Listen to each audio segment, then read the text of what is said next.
alive! It's alive! It's alive! It's alive!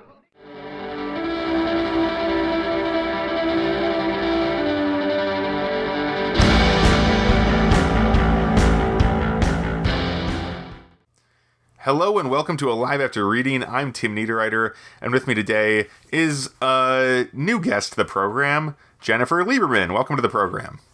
Hi, Tim. Thanks for having me.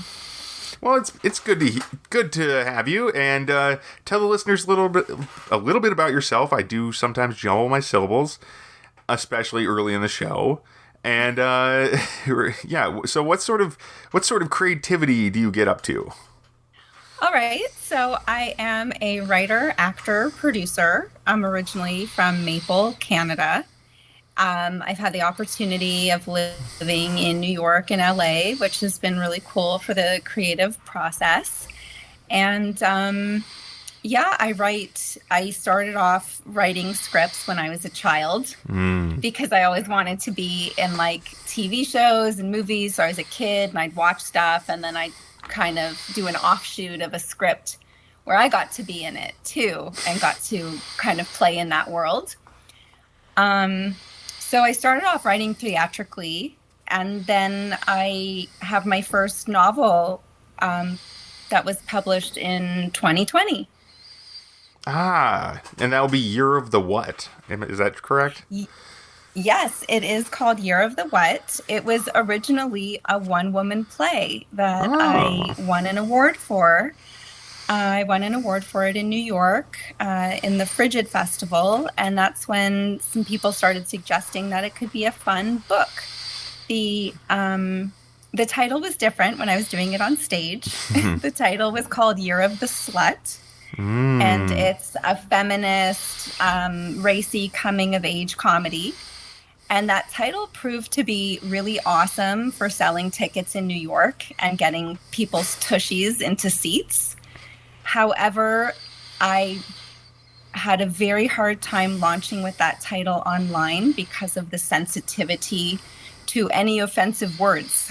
Yes. So my first attempt at launching the novel was in 2018.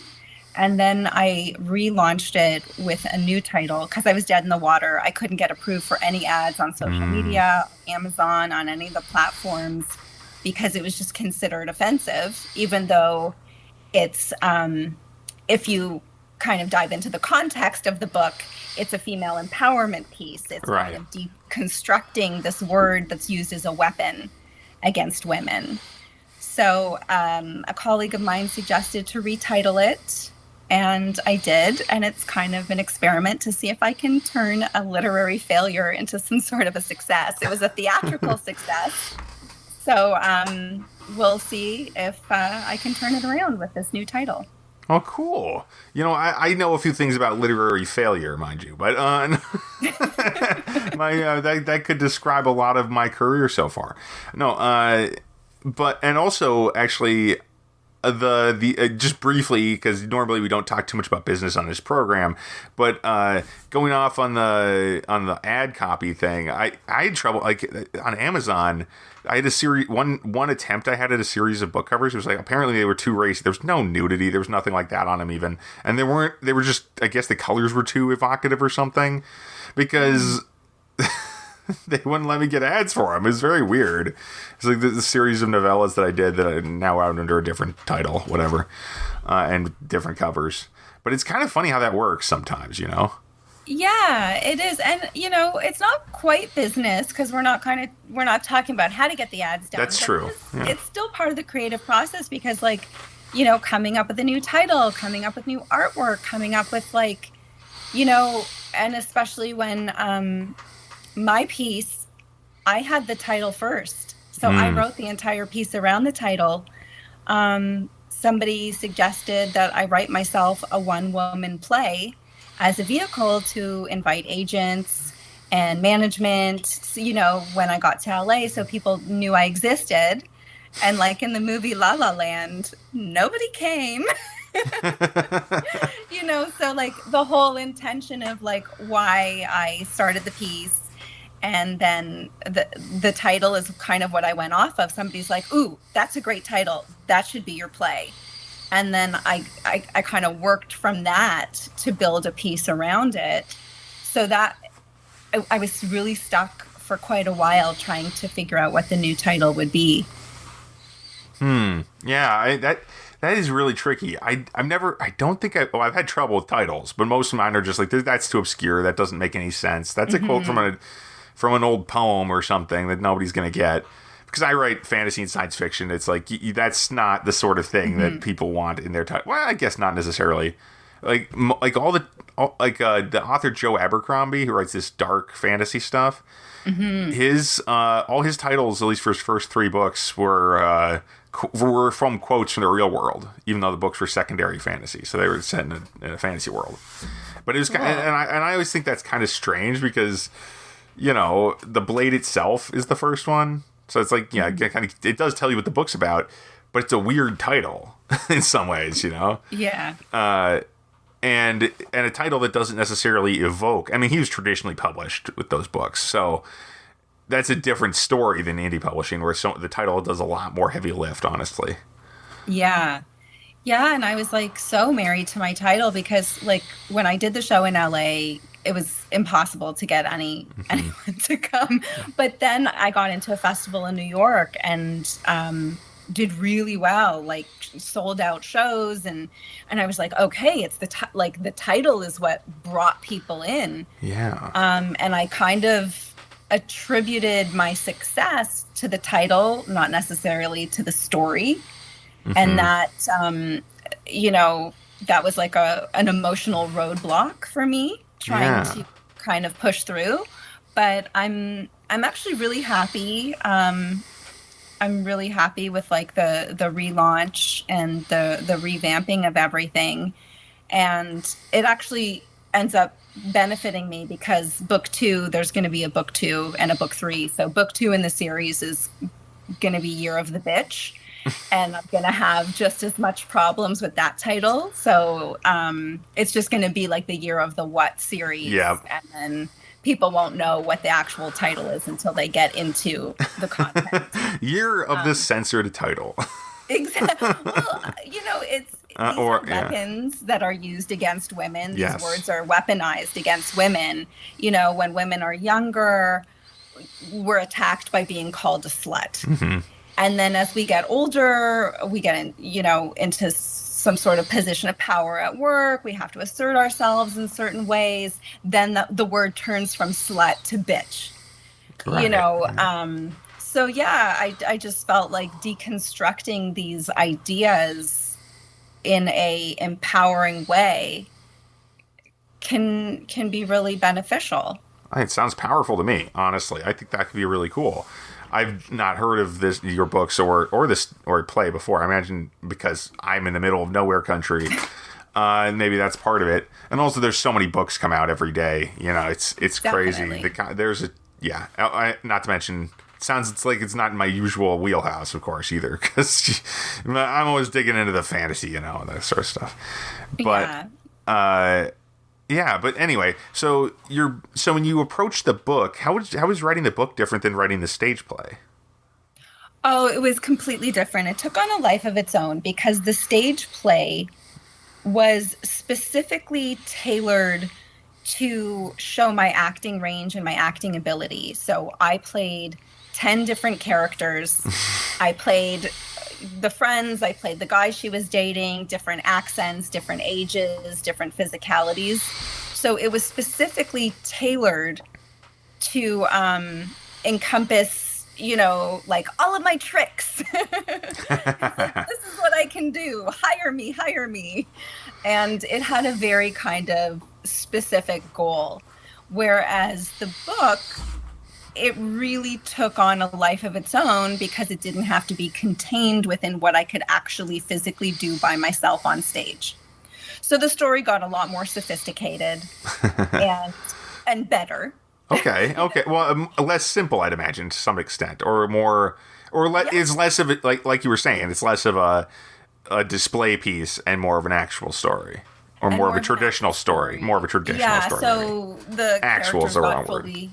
Yeah, the characters got fully fleshed out. Yeah. The story arc became embellished, and also I abandoned it so many times. Like, so there were so many reincarnations of it because I wrote the first draft very quickly within 6 weeks.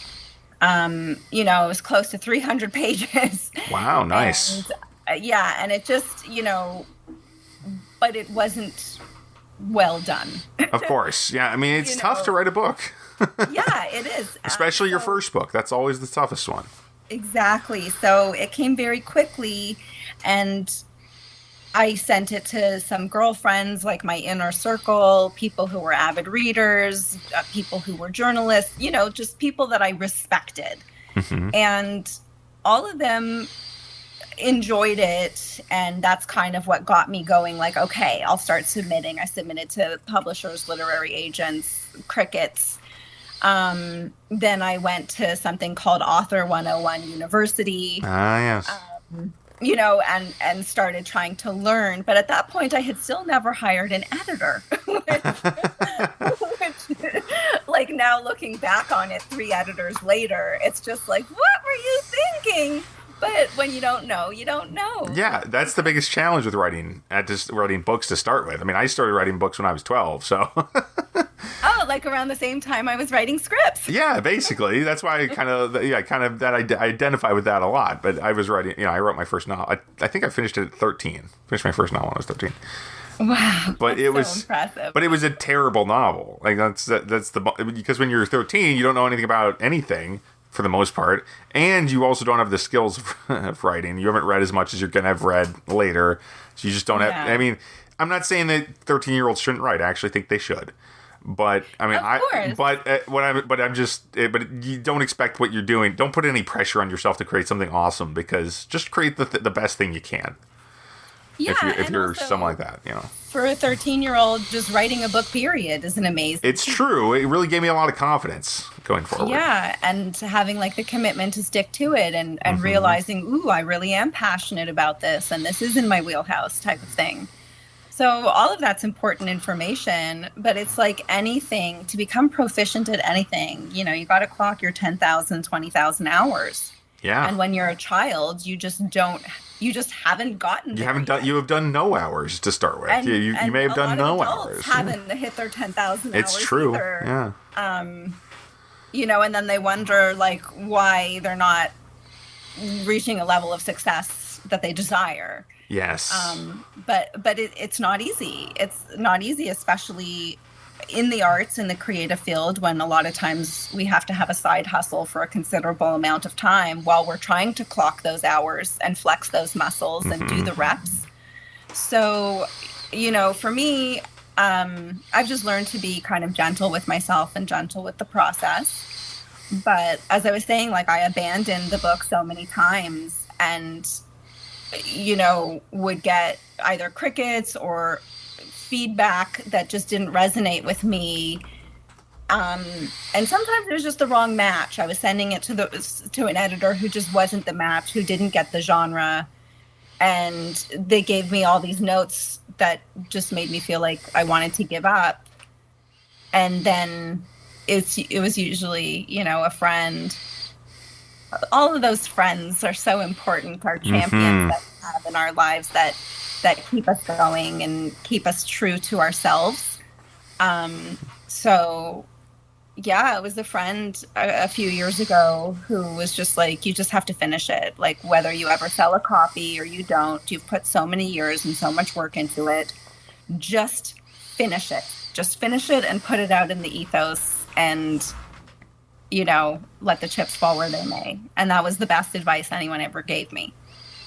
That is very good advice. And it's the kind of advice I give to a lot of people who are just starting out when I talk to them, friends or just people I run into. Because it turns out when you have a podcast about writing books and that's all you like to talk about practically, then you talk a lot about it the rest of the time too. Anyway, but yeah, no, that really rings true to me. There's this element always of just getting it done. And not necessarily, not in like a sloppy way, but in a way of you have to be done with something before you can move on to the next thing, or to improve. You need to concretely finish stuff, and releasing. I think I may have mentioned this on a recent podcast as well, but releasing a book is like a threshold, just like finishing writing a book. Releasing the book is also another threshold that until you do that, you have no idea what it's going to be like, Yeah.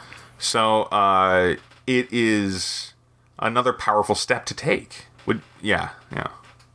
Yeah, exactly. And I've experienced that because I've produced independent film and theater over the years. So that's I've done more of that than book writing. That's fair. Yeah. I guess that makes sense. Yeah. So having the wherewithal, I built a business for myself as a producer because I get things done, and it's not just about finishing shooting it. It's finishing the editing, packaging it, getting it to festivals. There's so many steps in the process. Writing a script is definitely a huge accomplishment, but it's just step one in a 20-step process. Right. And that's also why the book felt so good, because it's like you finish writing it and like there's a finish line. It feels like it's done. Yeah. It at least feels like it's done even when you just finish the rough draft. I get that as well, yes. Yeah, and as an actor, especially when I was a young actor starting out, there were so many projects that I worked on, like independent projects, low budget, non-paying, where the copy of the final product is your payment. And 9 times out of 10, you never got that payment because the final project was never finished. Oh, yeah. And, and that's something you just learn. And just from being in the industry for almost 2 decades now, the amount of abandonment that happens. And I want to be clear on that, because there is like a quote, I forgot who said it, that like pieces of art are never finished, they're abandoned at a certain point, because anytime you look at it, I can't read a manuscript without wanting to change a sentence. Likewise, yeah. So that's one part, that's one idea of like, you just have to abandon it and be like, okay, it's done now. But I'm talking about the truly abandoning something midway. And never getting it to the finish line. And it's just a pet peeve, because once again, it's like the 10,000 hours, the laps, the reps you need to do. And it's like, you might know halfway through the project that it's not going to be any good, but you're not going to get the full experience of the learning until you actually take it to the finish line. Yeah, absolutely. I must confess, I have failed to get to the finish line a lot of times. Even though the first book I actually tried to write, I did complete. There have been a lot in between then and now, because that was 20 years ago. There have been a lot in between then and now that didn't work out, or that I quit. I had 70,000 words or something, and I just said, nah, I can't do this anymore. Or 50,000 or whatever. Or ones that I just didn't like enough to continue after a short opening, or maybe I'm just I just got distracted because I'm ADHD. I have ADHD, and I just see something shiny, and that's the end of that book. But lately, that's one of my big challenges lately, is just staying focused and staying. But I actually don't think it is focus. You said earlier you enjoyed, not enjoyed, but you were trying. You've learned to be gentle with yourself. And that's what I'm trying to learn right now, because I'm very bad about that. I am very harsh with my production schedule sometimes, or my attempts to say publish 12 books this year, which is still the goal, 12 or more. But that's not easy. I've only done 1 so far. And to put things in perspective, like, I still think I can do it, but it's going to be quite a beast to do it. To work on. Yeah, it's really funny, because it's the years I tell myself, like, okay, this year I'm taking a break. I'm not writing anything this year. This year I'm just going to focus on being an actor. Or this year I'm just going to focus on, like, production, getting a few big production jobs. And it's usually the years that I tell myself that I'm not writing anything that I do the most writing. Oh, okay. It's kind of like that reverse psychology. It's like, no, you're not writing anything this year. Yeah, we're going to take the year off of writing. Yeah, it doesn't work out that way. These ideas kind of sprout up. But I think that's kind of like the magic in giving yourself room, you know.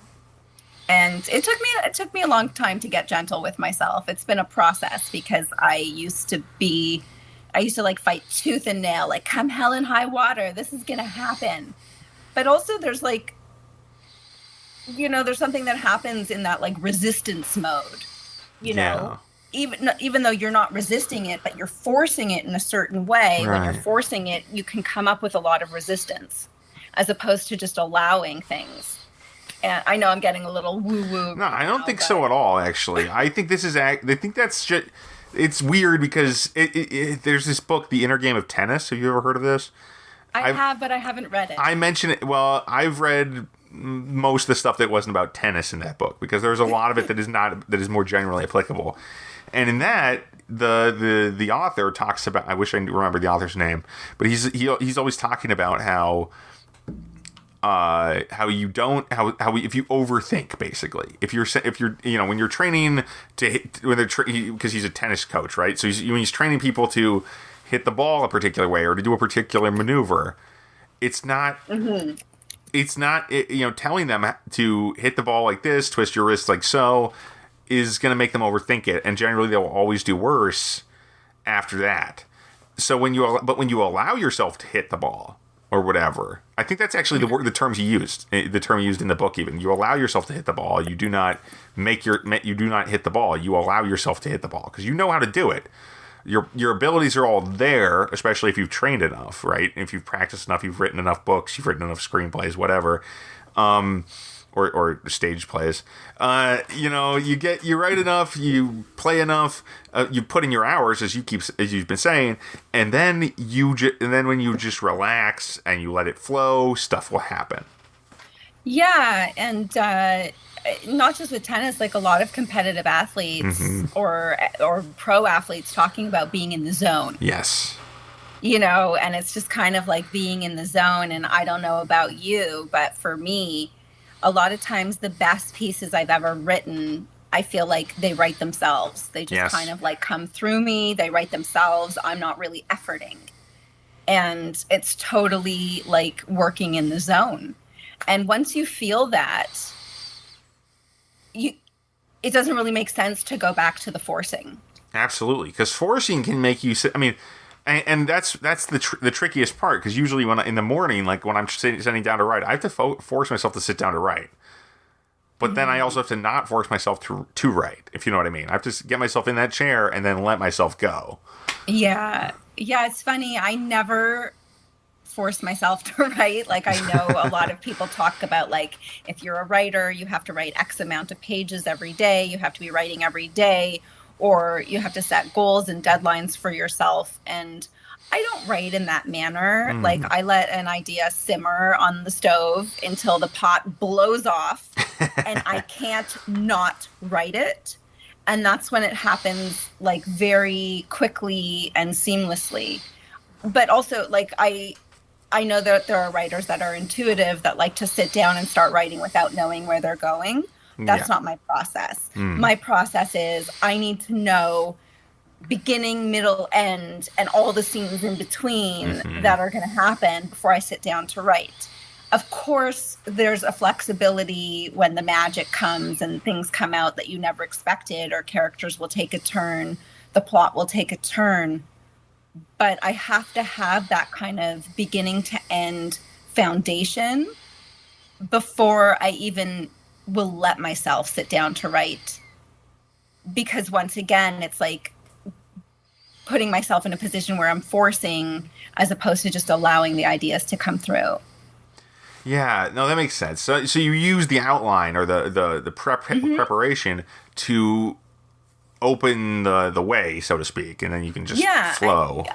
I like to have a roadmap. I love a roadmap. So I kind of like let it simmer until like I have the map. But like any journey we go on, there's always a detour, or sometimes there's a fork in the road, and we take the other way instead because you never know what will happen. Exactly. I actually have done outlines and stuff, that kind of thing. Now my preparation is far more minimal because I'm one of those more intuitive writers, I think. It's just my style. But I do like to have what I do is I kind of come up with a jumping off point, a launch pad. And then I shoot the rocket ship on that on that fountain of steam or whatever that's coming out of the pot, But to mix metaphors. So. And I think that's so cool because there's no right or wrong way to do it. And especially in terms of like the creative fields, whether it's art, music, writing, film, no two people have ever achieved success by going down the same road. It's a very individualistic path. Right. And that's a really good point because when I started out writing, obviously this was quite a while ago now. When I started out writing books, I was like, well, I'll definitely try to sell these, to get an agent and sell these books to a traditional press. And I'm like, well, and then, cut to 10 years later and ebooks become a thing. And here I go. I'm like, okay, maybe we do something else. Maybe I change my focus a little bit. Yeah. And that's the kind of thing that because they always say that about traditional publishing too, is that or all publishing, is that the way you become successful as a published author, is also different for everyone. And I'm sure it cuts across creative professions, honestly. Yeah, definitely. And I think that's what's so exciting about this field is that you can make your own success.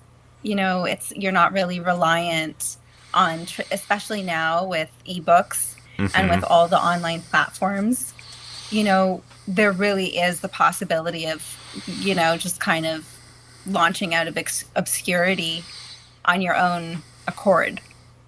Yeah, and it's possible. Like even I have books that I've released a couple of years ago to 4 or 5 years ago now that they get another lease on life when I go back to them. And I can spruce them up a little bit, or I can just do sometimes I do new covers or a new title, because some of these books have been out too long and have fallen into obscurity. On the other hand, there's also just the momentum that you get from publishing work that is really important to getting more notice and more people more eyes on your work. But we are running a little low on time now, though, and I've been talking a little much. But so I wanted to ask you, have you been reading or watching anything lately that is interesting that you'd like to recommend?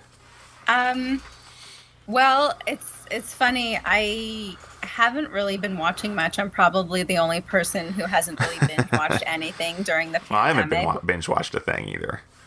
With the exception of last weekend, I actually binge watched the Lord of the Rings trilogy because I just needed terrific. I just needed to escape. I'm like, I don't want to deal with anything in reality right now. In terms of books, I'm reading Outwitting the Devil by Napoleon Hill. It's not a new book, but a lot of people have heard of Think and Grow Rich by Napoleon Hill. It's like a pioneering personal development book. So he has a second book called Outwitting the Devil, and I'm in the middle of that one right now. What's that one about, if you don't mind me asking? Is it nonfiction as well? It's also about success. It's also about, personal development, success, and how to create your own success. So yeah, it's been fascinating. I actually attribute his first book to relaunching my book with a new title, because a friend had suggested it months earlier, and I was like, no, I'm not ready to. And literally New Year's Day of 2020, I was rereading Think and Grow Rich, and that day was the day I read the chapter on how a man retitled his book, and it became a huge success. All right. Yeah. So I'm going to have to check these out. I've heard of the first book, the one, the Think and Grow Rich before, but yeah. Let me see. I actually have not had a chance to read this week, and I have had chances. I have not done it very much, but I did pick up The Cradle by Will White, which is, I think it's Will White. I never know how to spell Wight. And this is a fantasy story, kind of. It's the first in a big series that he's become quite successful. So that's one of the reasons I got the book, but also because he gave away so many of these books for free, and that's part of what. When he'd launch a new book, he'd give away the first, 6 books in the series for free, and that was, it worked crazily well for him. For like they'd all be free for a week, and then there'd be this huge momentum. But it was this. But it's fantasy. It's kind of action adventure stuff. I've not read that much into it. It's got a little bit of an Avatar: The Last Airbender vibe, or an anime vibe to it. Yeah. Yeah. Oh, that sounds awesome. I'm gonna have to check it out now. All right. Well, maybe I need to keep reading it because I don't have a whole lot to say. No, it's called Unsold, not The Cradle, I think. Yeah. The first book is called Unsold. I think the series is The Cradle, but anyway. Thanks for listening, everybody. Jennifer, it's been great having you on the podcast. Yes, Tim. So much fun to chat with you. Oh, let people know where they can find your work online and elsewhere. Yes. So I am Jen Lieberman. Literally, I am Jen Lieberman is my social media handle for everything. I have a website for the book, yearofthewhat.com, and everything else is jenniferliebermanactor.com. And you can find all of my stuff there. Wonderful. As for this podcast, if you listen regularly, you've heard it, folks. But you can find more about this show at mentalcellarpublications.com. That's cellar with a C, as in it's a mental basement. Anyway, or timniederwriter.com. And you can find my books on amazon.com. The Demon Hunter series is continuing to grow gradually as I write book 4 now. So yeah, that's the next book on the docket, and hopefully that will be out in, what is this next month coming up? Oh yeah, in May. Thanks for listening, everybody. Oh, and by the way, if you want to follow me on Twitter, I'm at @tniederwriter on there. That's my name, Niederwriter, but with just a T in front of it, like. And then you can also find me on I don't plug this enough, but Instagram, which I don't use a whole lot, but it's still there. Instagram and Twitch. I'm Bookmaster Tim on those platforms. Thanks for listening, everybody, and have a good week. Well, I'll talk to you again soon, so stay safe out there, folks.